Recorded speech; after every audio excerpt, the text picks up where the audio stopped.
приветствую. Почему-то была уверенность, что эфир у нас начнется в 18 по Дубаю, отложилось, оказывается, в 17. Извините за опоздание. Так, ну что, сейчас я у себя здесь включу, чтобы я мог видеть ваши вопросы. Так, секундочку.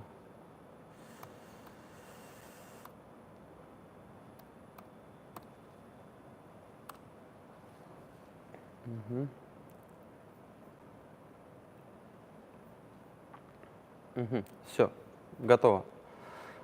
Так, ну что, ребят, значит, мы уже в эфире 2 месяца с вами не встречались. За этот период достаточно много было поездок, вот, много новостей у нас.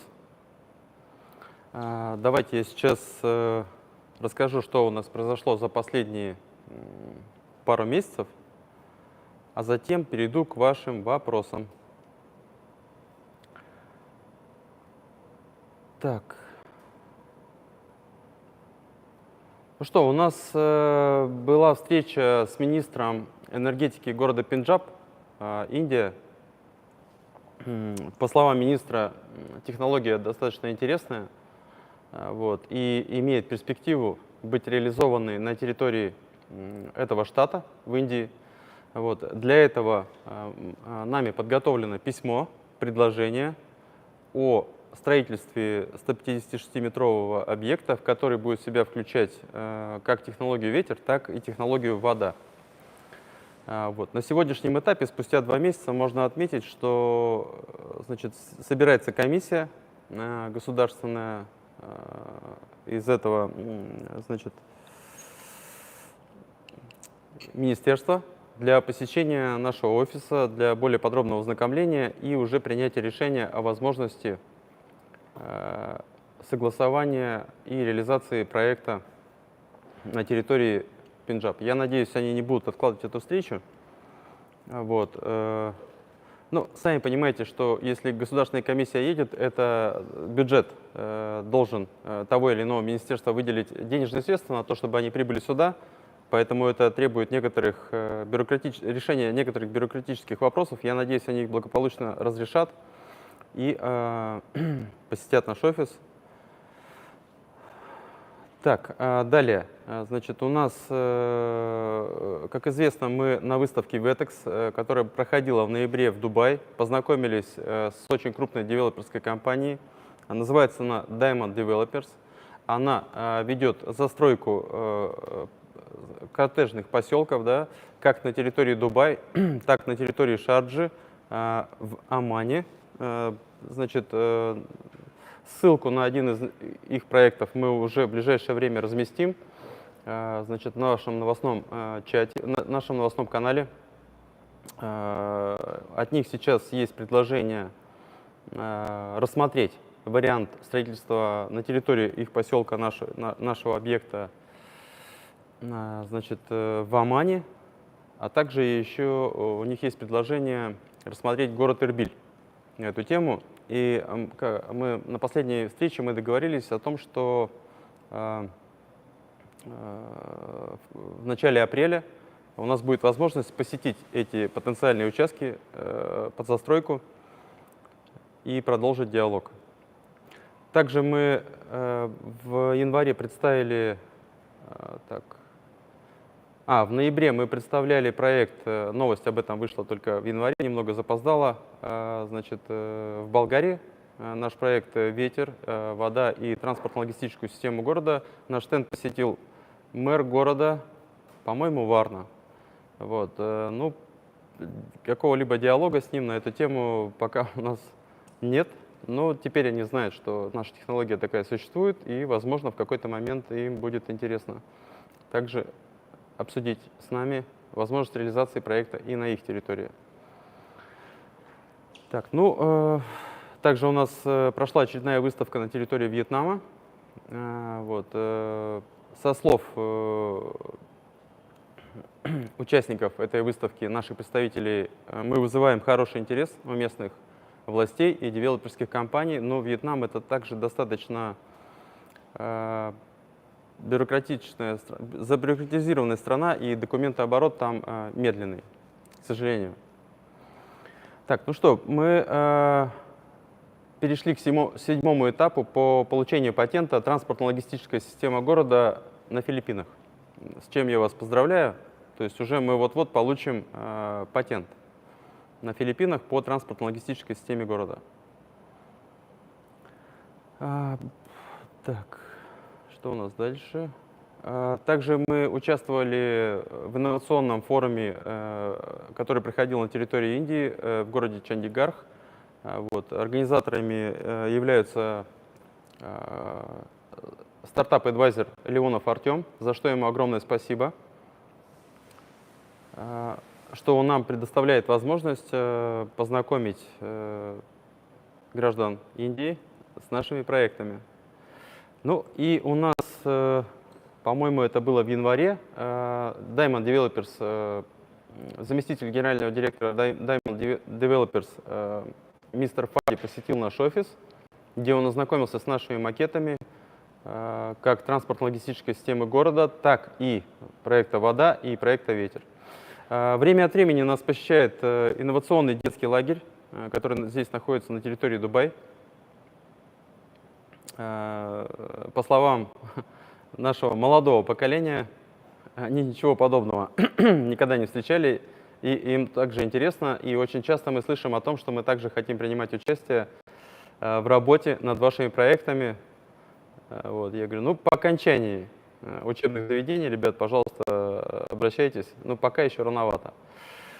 Мы подготовили концепцию объекта, который в себя включает две технологии «Ветер» и «Вода» для Вьетнама. Это также важно, потому что теперь имеется возможность где-то на уровне вьетнамских властей, на уровне мэров городов или министерств ознакомить их с нашими проектами. И, возможно, также мы в какой-то момент будем с ними это обсуждать. Также мы получили патент по проекту «Ветер» в Нигерии. Я напомню, Нигерия — это, по-моему, чуть больше 200 миллионов человек, это большой рынок. И теперь мы имеем монополию на нашу технологию до 2037 года в Нигерии, с чем я вас, собственно, и поздравляю. Так, ну и мы подготовили уже в процессе диалога с Diamond Developers, подготовили концепцию, как бы это выглядело в одном из них поселков. Это взяты реальные кадры уже с реализованного поселка на территории Дубая. Мы туда встроили нашу энергетическую установку. Мы показали им, что она может быть и архитектурно привлекательной, как архитектурно привлекательной, так и собственно, быть полезной в вопросах получения электрической энергии. Вообще, надо отметить, что Diamond Developers ставит именно акценты на то, чтобы их поселки были полностью экологичными. Поэтому также мы ожидаем, что у нас с ними может сложиться сотрудничество. Мы подали заявку, мы решили расширить список стран у нас всего было в списке 75 стран по заявкам на наши патенты, и сейчас мы этот список расширили до 84, по-моему, стран. Одна из них — это Кувейт, и мы преодолели первый этап, подали заявку на получение патента по проекту «Ветер» в Кувейте. Аналогично мы подали патент по проекту «Ветер» в Чили. Я напомню, что на сайте у нас есть флажки, да? Нажав на любой из этих флажков, вы получаете документ, подтверждающий проделанную работу. Так, мы двигаемся вперед также в Таиланде, и мы преодолели 4-й этап из 8 по получению патента по проекту «Ветер» в Таиланде. Также мы сделали заявку в Перу. И Артем Леонов на территории Индии, также с помощью активного нашего инвестора Джаспала, проводит встречи с потенциальными лицами, заинтересованными в технологиях получения электрической энергии. Мы подали заявку на патент в Алжире, Так. Вот. Ну и из последних еще новостей мы значит, участвовали в выставке в Индонезии с нашими проектами. По итогам этой выставки у нас сейчас есть диалог с компанией «Нефтегаз», она так и называется, это государственная компания индонезийская. Вот. Они начинают по государственной программе постепенный переход к зеленым источникам энергии, поэтому мы также сейчас с ними обмениваемся информацией и рассматриваем такую возможность, в том числе реализации проекта и на территории Индонезии. По проекту «Ветер» мы патент подали еще в Африканскую республику Ганна. Ну, в общем-то, так, ну, вернее, самая главная новость у нас какая на сегодняшний день? Мы подготовили значит, концепцию использования проекта «Вода» значит, в Саудовской Аравии. Сейчас строится город Лайн, строится он полным ходом. По заявлению властей, этот город будет снабжаться полностью с помощью зеленых источников энергии. Но надо отметить, что имеющиеся сегодня и опробованные источники зеленой энергии не позволят это сделать. Мы знаем о том, что длина этого города более 170 километров, ширина 200 метров и высота 500 метров. Это, конечно, такая смелая идея, которая пока непонятно ни для кого, чем закончится, но я надеюсь, она значит, закончится успехом, благополучно. Вот. Ну и, соответственно, если попытаться этот город осветить или снабдить электрической энергией с помощью солнечных панелей, то таких солнечных панелей нам потребуется, ну, наверное, в километр в ширину, и полоса также 170 будет километров.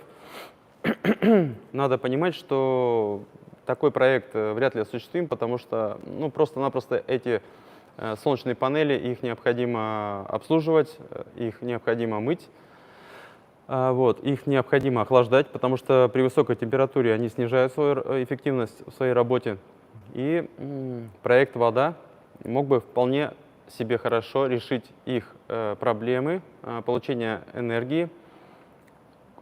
Плюс ко всему, высота 500 метров – это очень хорошая высота для того, чтобы наш гидрошаттл свою работу выполнял благополучно. Да. Один из блогеров опубликовал ролик короткий, представив это уже как сбывшееся событие. Этот ролик, кстати говоря, набрал 6 миллионов просмотров. Вот. Наверное, мы его в новостной канал также отправим для ознакомления.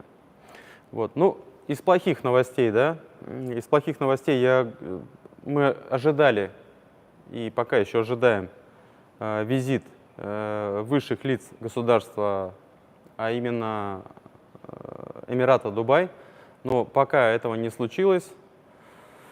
Значит, как мне заверяют местные, в этом нет ничего ненормального, это арабская культура, они никуда не торопятся.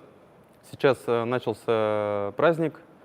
И, в общем, пока этот визит остается под вопросом. Ну, как видите, мы на месте не сидим, новостей у нас на самом деле очень много. Они выходят практически каждый день. Те, кто подписан на наш канал в Инстаграме, они это видят, или те, кто подписан на наш Телеграм, значит, новостной канал, у нас там 5000 подписчиков, хотя у нас 30 тысяч уже инвесторов, да, на сегодняшний день, даже немного больше.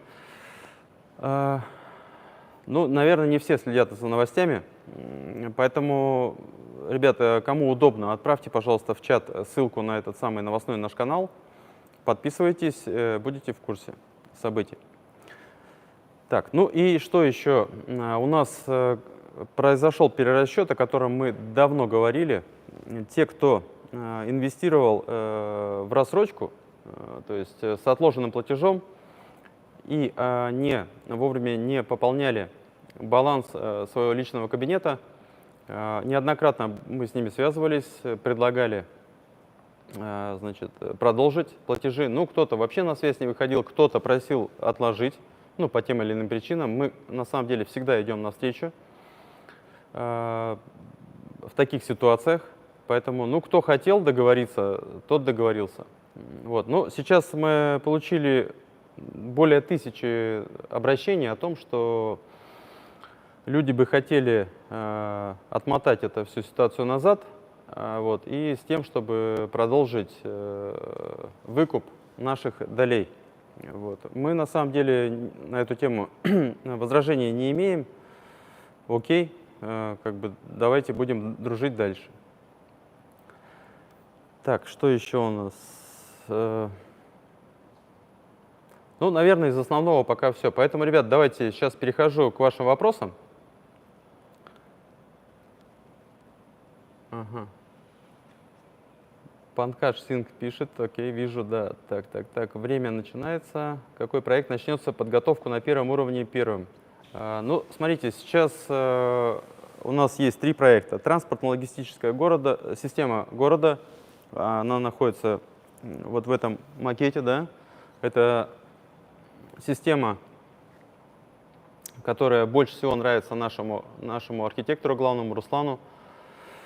Ну, потому что он глубже понимает ее смысл и понимает, насколько много может принести изменений такая система в жизни городов, значит, в скорости развития экономики того или иного города. Вот. Планы по транспортно-логистической системе у нас — это получить патенты в тех странах, куда мы сделали заявки. То есть далее представлять этот проект, продолжать на выставках. Такой проект не требует каких-либо научных экспериментов, поэтому рано или поздно рассмотрят и даже кое-где уже рассматривают использование транспортно-логистической системы города в городских средах. Да? Поэтому как только первый проект реализуется, я думаю, что эта технология будет очень быстро распространяться по миру. Ну, как я вот люблю пример история лифт, когда он создавался, этот самый лифт, когда он был представлен, особо никто и не понимал, значит, как часто мы будем его использовать в повседневной жизни. Я думаю, даже очень много критики такой проект получил, потому что, ну, человек, он должен, это не птица, он должен жить на земле и так далее. Но, ребята, если мы будем все жить в своих собственных домах, то мы совсем не оставим места для других живых существ, которых несколько, наверное, миллиардов. Ну, сейчас науке известно о нескольких сотнях миллионов видов, да, живых существ. Но на самом деле большую часть мы еще даже и не знаем. То есть мы совсем не оставим места для них, поэтому мы должны сохранять баланс. И такая система транспортно-логистическая города, она будет этому содействовать. Потому что города сейчас разрастаются, никому не доставляет удовольствия перемещаться из одной точки в другой, потратив на это час или даже больше времени. Вот. Ну и экономически, конечно, это будет, это не самая лучшая история, да. Поэтому мы будем просто по транспортно-логистической системе продолжать рекламировать, продолжать делать концепции. Сейчас мы делаем концепцию для размещения на территории Китая, и в какой-то момент, я уверен, спрос эта технология найдет. Вот. Если мы говорим о технологии ветер и вода, то так сложилось, что мы сейчас объединили 2 технологии в одном объекте. Это будет первый тестовый объект, высота его будет 156 метров. Вот. И, значит, он будет генерировать 3 мегаватта электрической энергии. Будет в себе содержать ветроэлектростанцию высотой более чем 130 метров, да, и будет в себе содержать 10 шаттлов, масса каждого будет порядка 7 тонн, то есть это будет 70 тонн, которые будут вырабатывать это количество энергии. Но эту цифру мы на самом деле очень скромно заявили, хотя даже когда мы используем эту цифру, у нас все равно экономика хорошая по объекту получается. Она примерно равна стоимости получения энергии с помощью солнечных панелей, но срок службы нашего объекта, вернее материалы, из которого он сделал наш объект, они могут служить 100 лет и даже больше. А солнечные панели, как известно, каждые 25-27 лет нужно менять. И поэтому также солнечные панели, они занимают большие территории. В некоторых регионах стоимость земли имеет определяющий фактор. Поэтому мы также сейчас ведем работу к тому, чтобы прийти и этот самый первый объект реализовать. Эти две технологии, они могут друг от друга отдельно существовать. То есть технология ветер, она может также встраиваться в высотные здания, а вода, она может также быть отдельным объектом, который вот использует силу Архимеда и Ньютона. Кстати, на выставке Технопром, это главная выставка технологическая в России, мы участвовали. Некоторые эксперты высказывали свое мнение, что это вечный двигатель. Значит, но все-таки проведя дискуссию научную, да, на протяжении 30 минут, на некоторых приходилось и 40 минут тратить, мы приходили к выводу, что здесь нет ничего необычного, ничего сверхъестественного. Значит, и мы пришли к тому, что если мы гидроэлектростанцию обычную можем назвать вечным двигателем, ну тогда окей, нашу технологию также можете называть вечным двигателем.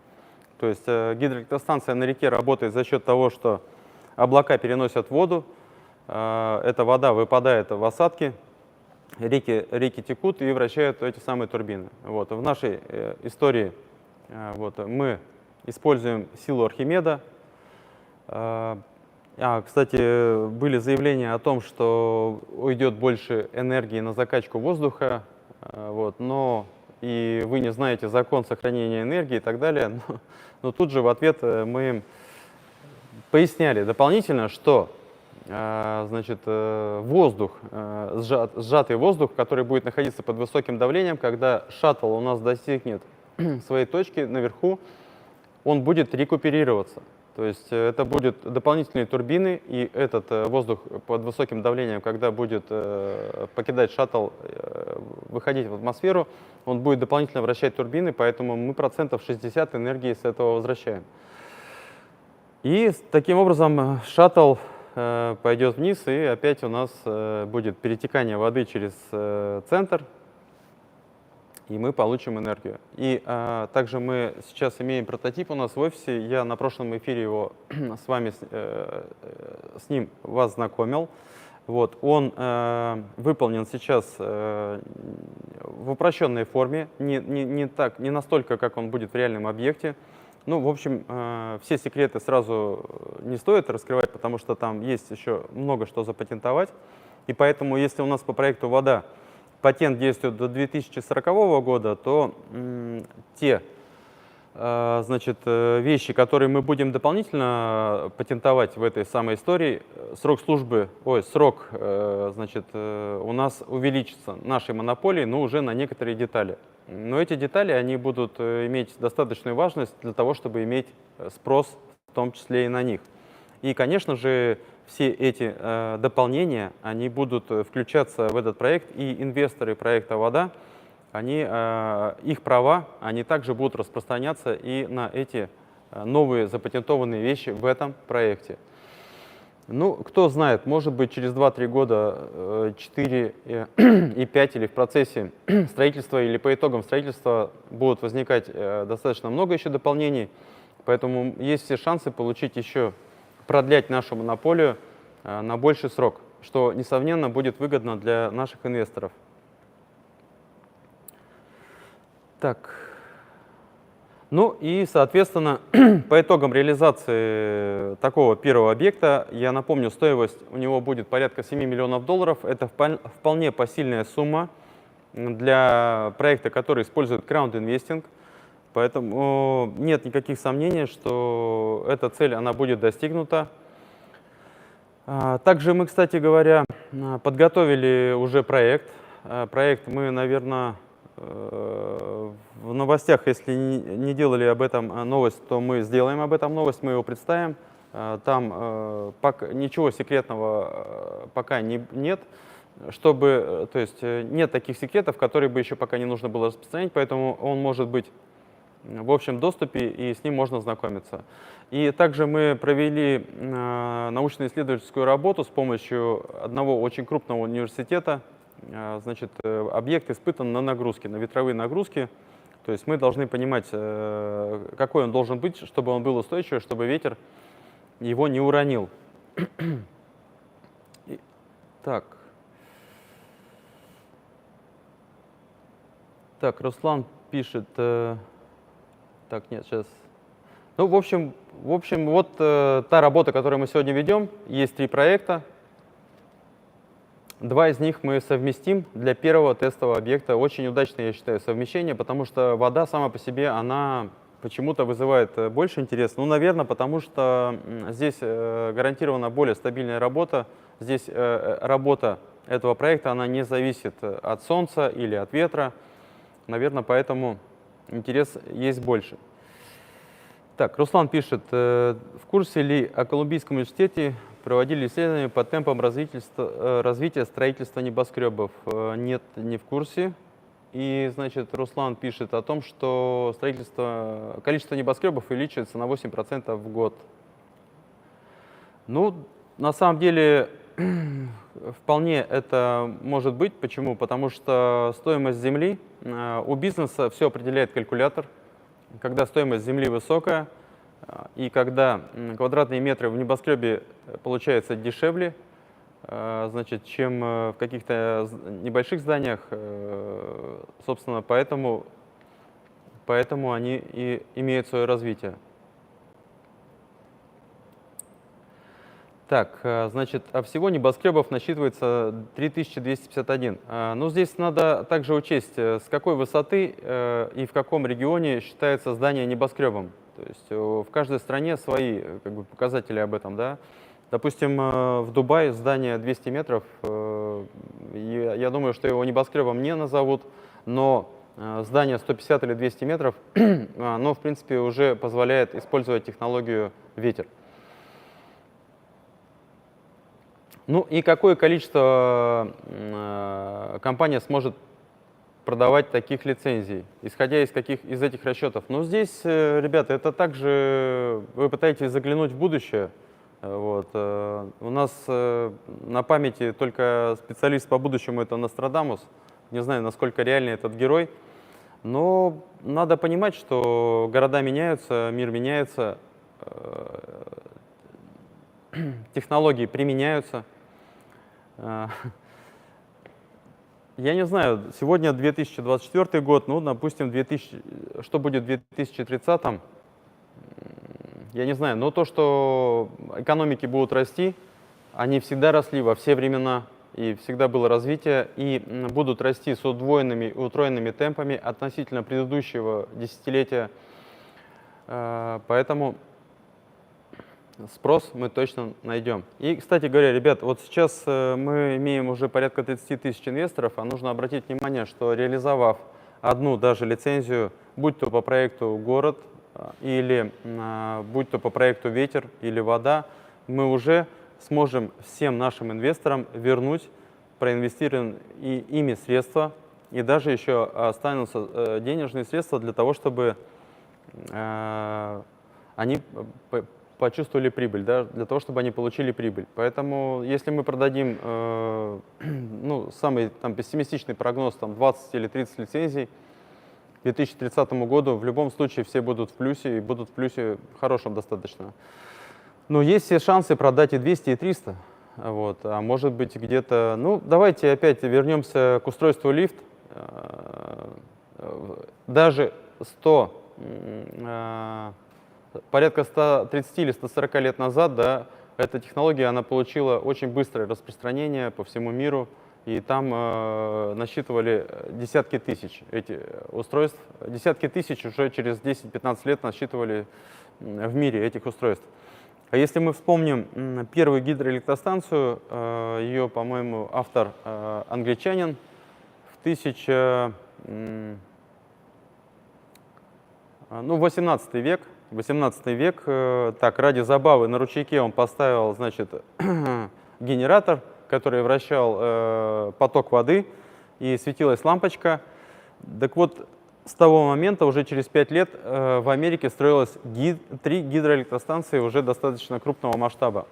То есть даже в отсутствии интернета и такой быстрого способа распространения информации, эта технология, она уже очень хорошо нашла применение. А если мы вспомним братьев Райт, значит, в 1904 году они только лишь подняли свой планер, где там мог один человек пролетел, по-моему, там 100 или 120 метров, то через 4 года они уже с президентом США сидели за одним столом и обсуждали авиационную промышленность. А уже к 1910 году Министерство авиасообщений, они уже так или иначе появлялись практически во всех странах. Поэтому я думаю, что бум на определенном этапе он настанет. Так, что у нас дальше по вопросам? Ребят, вы задавайте прям вот самые такие вот вопросы острые какие-то. Вот я не верю. Или что дает уверенность и так далее, да? Так поинтереснее будет. Да, Люся Шашкова пишет, что Индия — это неиссякаемый источник, где бесконечно можно повторять технологию. Но на самом деле, да, Индия — это порядка 1,5 миллиарда человек. Нельзя сказать, что они испытывают дефицит электрической энергии, но основная часть электрической энергии у них получается с помощью угля. А уголь загрязняет города. Мы все знаем о том, что есть периоды, когда просто нечем дышать в этих самых городах. Но это для них не самая большая проблема. Самая большая проблема — это ветхие сети, электрические сети. Поэтому, когда находишься в Индии, очень часто лампочка мерцает, и понятно, что все это не очень надежно. Вот. А наш источник энергии, он может находиться поблизости с потребителем, ну, что непосредственно не требует прокладки каких-либо сетей, использования трансформаторов и передачи энергии на большие расстояния. Это еще одно наше преимущество, безусловно. Так, что сейчас происходит в королевстве Бахрейн? Значит, ну, по Бахрейну у нас была договоренность, что в течение 1,5 лет участок будет земельный оформлен. Главный архитектор Бахрейна не так давно был назначен на должность. Он с нами вышел на связь. Мы еще раз его познакомили с нашим предложением для Бахрейна. Ну, пока ничего нового дополнительно не могу сказать. Так, что-то у меня тут перескочили сообщения. Угу. Да, Панкадж пишет: мы желаем, чтобы каждый проект стал успешным как можно скорее. Да, ребят, на самом деле была некоторая критика, вот вроде бы один проект не сделали, уже второй запускаете, а потом еще и третий запускается, да, проект. Но на самом деле я думаю, что это только полезно. Почему? Потому что на выставках мы участвуем, как правило, с 3 проектами, и 3 проекта одновременно делят между собой стоимость, значит, этой самой выставки. Часто мы нашу команду задействуем в одном или в другом, или в третьем проекте. Офис у нас для всех 3 проектов один. Зарплата руководителя проектов тоже одна. Вот, собирается с 3 проектов, да, поэтому это выгоднее для всех проектов. А самое, что интересно, любой проект, который у нас начнет свою работу, он позволит нам быстро распространить информацию о другом проекте, да. О нас узнает много людей, и, соответственно, к ним будут относиться более серьезно. Поэтому эти проекты, как 3 богатыря в поле, вот, они имеют большую силу, вот, и шансов на то, что они достигнут свою цель, также шансы прибавляются.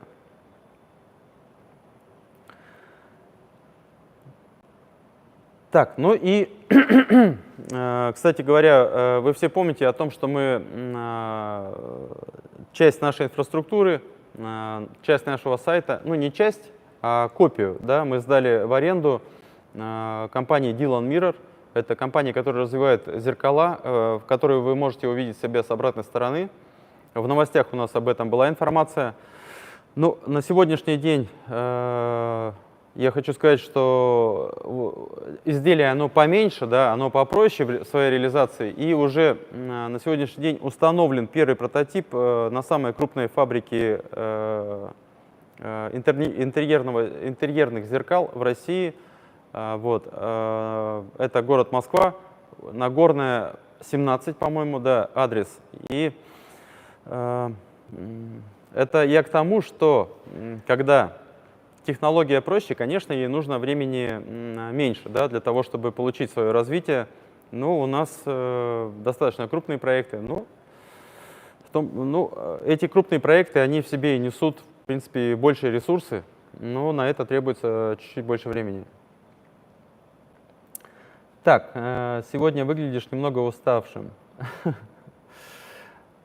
Так, да не, ребят, на самом деле сил у нас достаточно много, все хорошо. Вот, дни летят, даже когда там суббота или пятница, особо внимания не обращаем, но все эти дни, хоть и много работы, они все в удовольствие, потому что мы идем к цели. Так, ну вот, в общем, комплименты. Так, я занимаюсь проектами уже долгое время и вижу здесь каждого человека, насколько он трудолюбив. Ну, окей, это комплименты. Так. Поддерживаю проект. Максим, спасибо. Здравствуйте, Денис. До меня дошла информация, что в течение 2 лет возможны дивиденды, но посмотрел на сайте сроки развития. Как может быть произойти раньше 30 года? Как вы можете это объяснить? Ребят, да, на самом деле дивиденды, они могут и внезапно через пару месяцев появиться. Ну, допустим, какая-то девелоперская компания, которая понимает физику, механику и которая не боится внедрять новые технологии, вот, и хочет быть более конкурентоспособной на рынке строительных услуг, у нас, в общем-то, может диалог случиться, и они могут купить лицензию, и, в принципе, без реального объекта, без реального прототипа. Но если они этого захотят, то, конечно, эта продажа она может состояться в любой момент. Никто не может утверждать, что этого не может произойти. Поэтому, если эти самые дивиденды получили бы мы завтра, вот, но фактически, кстати, на что можно внимание обратить? Вот все патенты, которые сейчас мы получаем, они все регистрируются на мое имя. То есть у нас есть 3 проекта, и по каждому из них ведется работа по получению патентов. Все они, значит, зарегистрированы на мое имя, и если завтра бы состоялась продажа, то она бы состоялась от моего лица. Ну, вообще, по планам, значит, мы должны получить патенты во всех странах, куда мы сделали эти самые заявки, как я уже говорил ранее. Затем мы проводим оценку этих патентов, затем вместе с эти патенты и эту оценку мы предоставляем к тому, чтобы мы имели возможность, открыв акционерное общество, выпустить, то есть они будут внесены в уставный капитал, и таким образом мы будем иметь возможность провести эмиссию акций, получить реальные акции и уже передать нашим инвесторам. Но если бы этого акционерного общества у нас еще нет, потому что мы не везде получили патенты, если бы эта, значит, продажа состоялась завтра от моего лица, то никакая бы не проблема, мы всех наших инвесторов знаем, достаточно будет с ними связаться, если кабинет верифицирован, получить от них адрес в USDT и направить им сумму, которая им полагается. Ребят, ну вот по поводу этого не стоит как бы беспокоиться, это вопрос имеет массу решений. Сейчас у нас в первую очередь продолжение работы по защите этой самой интеллектуальной собственности и реализация первого объекта. Вот это самые главные задачи, которые у нас есть на повестке. Открыть акционерное общество, значит, выпустить акции – это вопросы достаточно простые, и то, что они будут решены, не вызывает никакого сомнения. Так, Василий просит перевести сайт с английского на русский. Трудно разбираться. Ну, там же у нас в верхнем правом углу можно языки переключать. У нас сайт, по-моему, сегодня на 12 языках говорит. Просто вы, наверное, не обратили на это внимание. Поэтому любой практический язык, часто используемый, он доступен. Так, ну что, ребята пишут на английском. Я думаю, кто-то, наверное, перевод сделает. Так, вопрос от инвестора. Подписали ли мы договор об открытии медицинского центра? Ну, я чуть-чуть поправлю вопрос. На самом деле, значит, на инновационном саммите в Индии, который проходил, поступило предложение от компании, которая планирует строительство медицинского центра. Под это выделены несколько десятков гектар. Это очень крупный проект.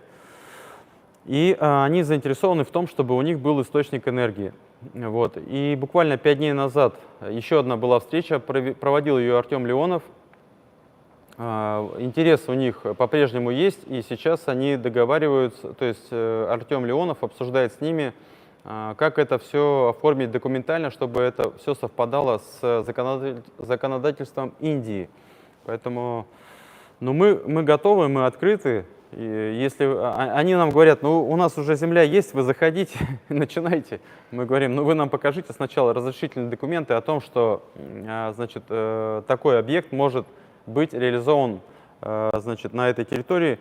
Они говорят, ну не проблема, мы это все сделаем. Но на самом деле мы, конечно, должны дождаться эти документы. Если они там появятся, то тогда, может быть, и на территории. Это уже отдельно от министра энергетики города Пенджаб, это уже отдельно.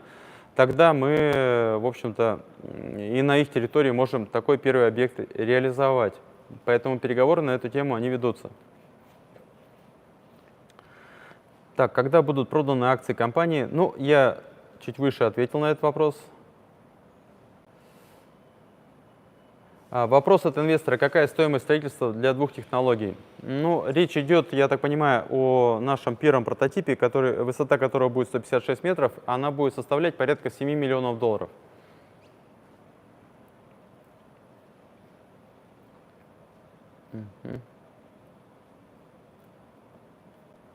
Так.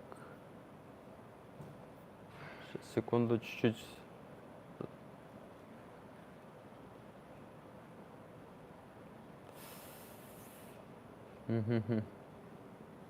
Много сообщений, тут тоже что-то перелет какой-то произошел. Вот, так.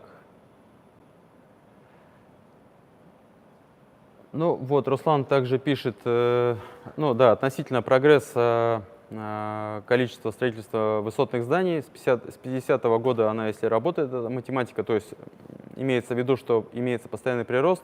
Конечно, да, такой прирост будет продолжаться. Тем более, что население планеты прибавляется, по-моему, ежедневно. Так вот, что-то была у меня цифра. По-моему, на 200 тысяч человек население планеты ежедневно увеличивается. Они же где-то должны жить. Вот, они же где-то должны получать электрическую энергию. Так, вопрос. Какая электрическая энергия будет передаваться из... Как будет передаваться электрическая энергия от гидрошаттла во внешнюю среду? Но здесь решений достаточно много мы имеем. Давайте не будем забывать, что есть уже автомобили, которые движутся по дорожному полотну и при этом подзаряжаются. Электрические автомобили подзаряжаются.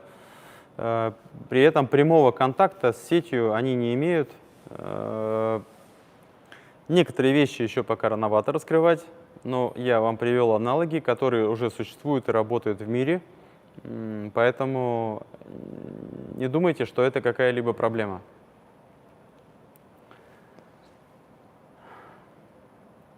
Да, так. Так, Руслан пишет, какая прибыль ожидается на одну проданную лицензию? Ну, мы предварительно считаем, что 5% от стоимости объекта – это справедливая стоимость за оплату технологии. То есть, поэтому зависит все от размера объекта. Ну, скажем, если мы бы если какой-то объект, допустим, там, Ну, вот тот же самый прототип на 156 метров, себестоимость которого $7 миллионов, то 5% от 5 на 7, это получается 350 тысяч долларов. На такой объект мы получили доход, исходя из предварительных расчетов. Но это всего лишь 3 мегаватта.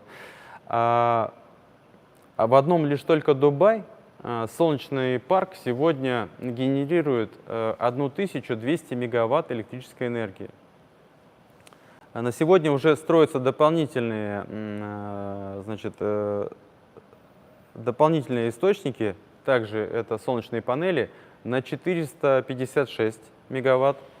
И уже планируется еще на 1200 мегаватт. Еще на 1200 они строят планы. Поэтому, если в мегаватты пересчитать, да, допустим, 3 мегаватта, это мы получим где-то, ну, с мегаватта мы 100 тысяч долларов можем получить. То есть мы передали, так вот, если сократить все повороты, если мы продали 1 мегаватт, то наши технологии, то это где-то 100 тысяч долларов. 100 тысяч долларов, ну, умножьте на 1200 мегаватт тех же самых. И это только Дубай. Дубай — это на сегодняшний день 1,5 миллиона человек. Ну, наверное, через 2-3 года, 4, это уже будет, наверное, почти 2 миллиона человек. И вот такие цифры у нас получаются хорошие. Но если попытаться посчитать Индию, ну, я думаю, там цифра с большим количеством нулей получится. В общем-то, калькулятор у всех есть. Ну, видите, когда говоришь, какую прибыль мы получим в будущем, ребят, ну это опять же, это могут быть только фантазии. Вот. Для кого-то они покажутся реальными, для кого-то они покажутся нереальными. Пусть каждый сам для себя, соответственно, такой расчет сделает, исходя из того, как он видит развитие в будущем, да? Так, сэр, следует ли устанавливать одну модель в одной стране или во многих разных местах в зависимости от региона? Ну, конечно, одна модель в стране, она ничего не решит, если даже для Дубая 3 мегаватта они ничего не решают. Но мы здесь и не пытаемся ничего решить, ну, проблемы Дубая. Мы здесь только пытаемся показать, что вот она технология, вот она работает. А дальше вы уже, ребята, самостоятельно давайте, покупайте у нас лицензию и, пожалуйста, тиражируйте такие объекты. Вот. Поэтому, конечно, это большое количество очень потребуется.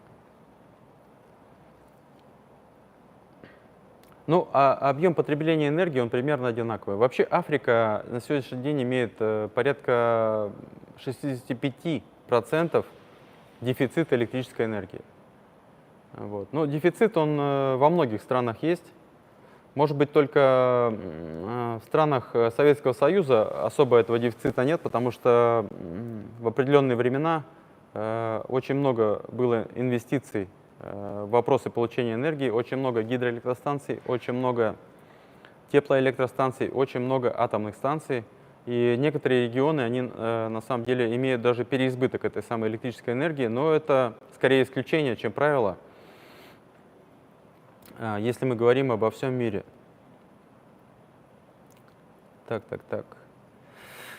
Так, Панкадж пишет: я приезжаю в Дубай в следующем месяце. В Дубае будет большое мероприятие. Вы приедете туда? Так, но я об этом мероприятии ничего не слышал. Но если это мероприятие связано с инновациями, если это мероприятие связано с энергетикой, то, конечно, да, вполне возможно, что мы будем участвовать в нем. Если оно относится к чему-то другому, то вряд ли нам будет интересно. Так, значит, вопрос. При применении технологий, интегрирован в одном здании, сколько киловатт электроэнергии производится в день от инвестора? Ну, ребята, опять же, все зависит от размера. Давайте, допустим, если мы говорим про первый самолет, вот сколько ваш самолет может взять на борт килограмм или тонн? Ну, зависит все от размера. Есть самолеты, которые могут на борт взять 100 килограмм, а есть самолеты, которые могут взять на борт, ну, рекорд мира, по-моему, 220 тонн. 220 тонн. Поэтому все зависит от размера.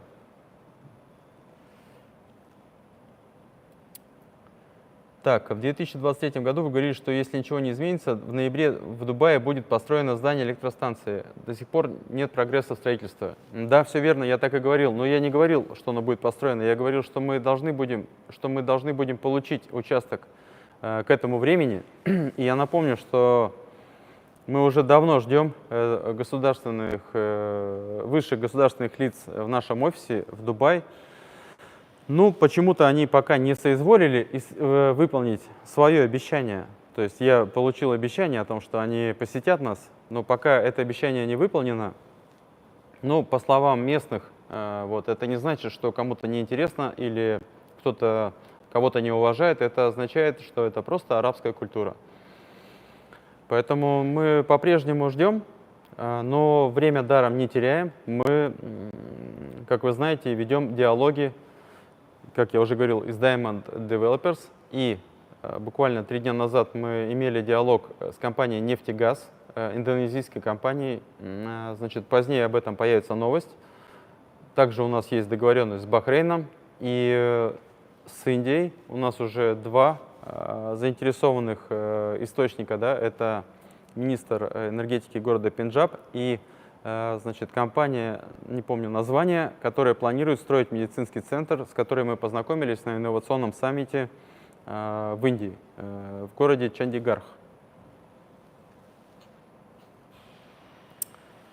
Да, и еще, ребят, на самом деле надо быть уверенным вам в том, что был вот вопрос как-то не так давно, что если вы там обанкротитесь и так далее, да?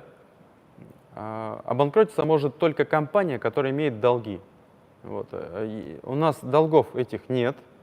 Вот. Денежные средства, которые сейчас поступают, не в столь большом объеме, но нам достаточно для того, чтобы вести нормальную работу на эту тему. Если бы мы завтра начали уже строительство, и у нас бы завтра был строительный участок, да, был бы небольшой дефицит, но с появлением такого участка, конечно, у нас прибавится количество инвесторов, потому что людей, которые будут верить в то, что это все случится, будет больше. У нас на сайте сейчас зарегистрировано более 137 тысяч человек, вот, и из них 30 тысяч инвесторов. Соответственно, большая часть из них, ну не большая часть, но часть этих инвесторов, они сообщали нам, что вот как только первый кирпичик появится, все, я ваш первый инвестор.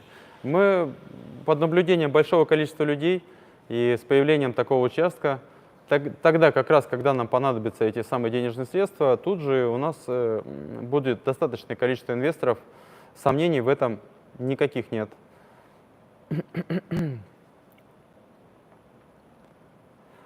Так, здравия, Денис. Все правильно делаете, экономия должно быть экономной. Возможно, что-то пропустил? Есть ли первый заказ здания ветроэлектростанции? Первого заказа электростанции у нас пока нет, но мы уже ведем переговоры о том, чтобы получить земельный участок для реализации нашего первого объекта. Стоимость его абсолютно не гигантская. И хорошо, что появился проект «Вода», потому что если бы мы пытались концепцию реализовать только ветер, используя ну, вот наш принцип, когда здание концентрирует и ускоряет воздушный поток, там была бы себестоимость очень высокая. Почему? Потому что в небольшом здании, если это жилое здание, то это все равно большой бюджет. Да? А если это здание не жилое, если это здание техническое, то там бюджет значительно меньше. Таким образом, проект «Вода» он будет содействовать более скорому развитию проекта «Ветер». Ну а «Ветер» он будет также содействовать более ускоренному развитию проекта «Вода», потому что в этом здании в этих зданиях мы установим вместо квартир, там будут у нас гидроэлектростанции нового типа, на которые мы, кстати говоря, получили патент в Саудовской Аравии.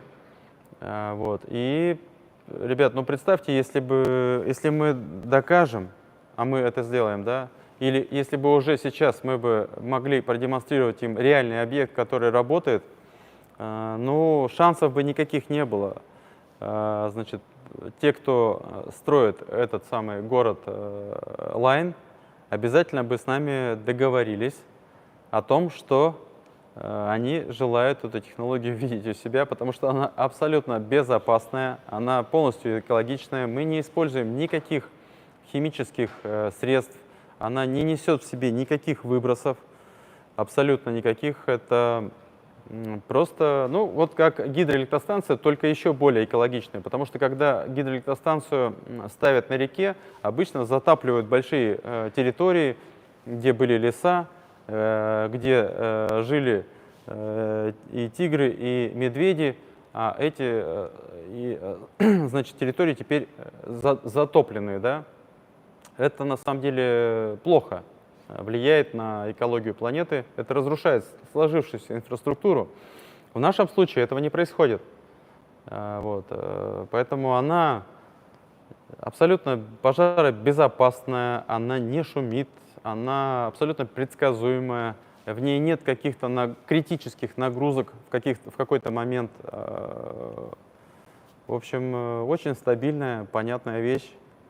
Вот. Те, кто понимает, что это за устройство, они говорят, вот ты поставь еще рядом счетчик, значит, с этим вашим прототипом, сколько энергии вы выработали с помощью этого шаттла и сколько энергии вы потратили на закачку воздуха, ну тогда это вообще будет бомба. Но я говорю, ну все верно, все так и есть, но некоторое время на это требуется для того, чтобы подобрать оптимальные решения. Вот, и использовать такие надежные вещи, когда этот шаттл он мог бы работать стабильно долгое время. Ну, тот прототип, который у нас есть в офисе, кстати, ребята, вы можете всегда посетить наш офис, чему мы будем рады, и самостоятельно убедиться в этом, что вот работает, плавает.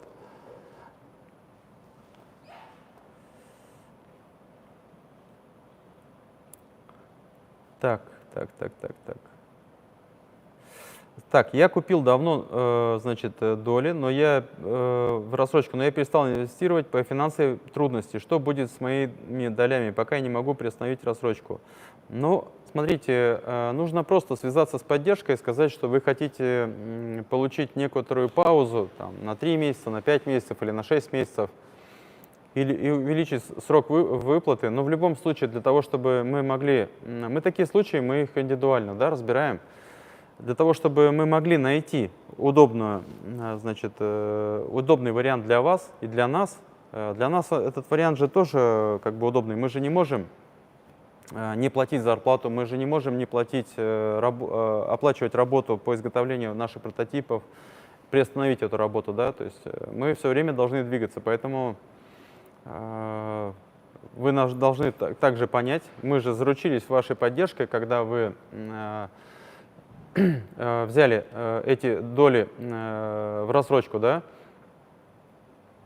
вот, и когда кто-то прекращает это делать, мы теряем эту поддержку, это может сказаться на скорости развития, вот, мы не можем этого себе позволить, поэтому у нас есть такое правило, что мы перерасчет делаем по текущей стоимости, но у каждого ситуация разная, и мы с каждым можем договориться, поэтому, ребят, пожалуйста, напишите в поддержку, и я думаю, что решение будет хорошее найдено.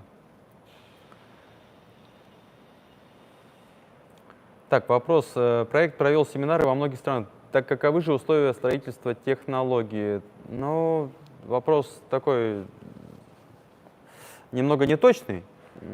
Ну, давайте так, давайте мы сегодня в новостной чат отправим предложение, которое мы сформировали для Дубая, которое мы презентуем здесь в Дубае высшему руководству. Аналогичное предложение мы можем сделать для любого региона. Там очень много цифр и показателей. Какая стоимость, там, не знаю, там, какое количество энергии, сравнительные таблицы относительно других источников получения энергии с солнечными панелями, с ветроэлектростанцией с горизонтальной осью. Вот. Ну, в общем, очень много информации, поэтому мы в чат новостной канал и в материалы для продвижения этот файл отправим. Можете его распечатать, и, допустим, если ваш сосед мэр города или еще какие-то варианты есть, вы можете распечатать эти документы и сказать, что вот ребята готовы такой объект реализовать на определенной территории, если тебе интересно, Давайте я вас с ними познакомлю. Мгм. Так, Денис, вопрос по поводу линии. Как я заметил на видео, у него будет несколько труб. Проект «Вода». Грубо говоря, вопрос лицензии распространяется на одну трубу или независимо от количества? Ну, смотрите, интеллектуальная собственность — это то же самое, что, допустим, недвижимость. Допустим, вы владеете там кинотеатром или многоквартирным домом. И как вы можете распоряжаться этими площадями? Ну, любым способом, который не противоречит законодательству. Здесь точно так же. Мы можем продать лицензию на одно устройство, мы можем продать лицензию на определенную территорию, мы можем продать лицензию на некоторое количество устройств с определенной мощностью. То есть это все на усмотрение договаривающихся сторон. Поэтому это наше право, которое подтверждено патентом в Саудовской Аравии. Ребята, кстати говоря, кроме того, что вы можете зайти на наш сайт, нажать флажок, значит, увидеть документ, подтверждающий эту сделанную, проведенную работу, вы также всегда можете зайти в Google, патентный поиск, забить туда фамилию автора патента и номер этого самого патента. И Google вам эту информацию выдаст из библиотеки, что будет подтверждать достоверность всех представленных документов. Вообще у нас за все время ни одного документа, который бы не соответствовал действительности, на сайте не было. Ни на сайте, ни в эфирах, ну, ни где-либо еще. У нас все новости абсолютно достоверные.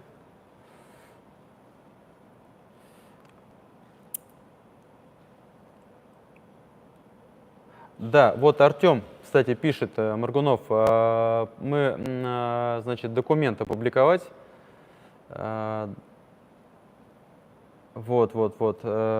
Вот, Артем, спасибо, в общем, что напомнили, но чуть выше я сказал, что в новостном чате, в нашем Телеграме, Телеграм-канале этот документ появится.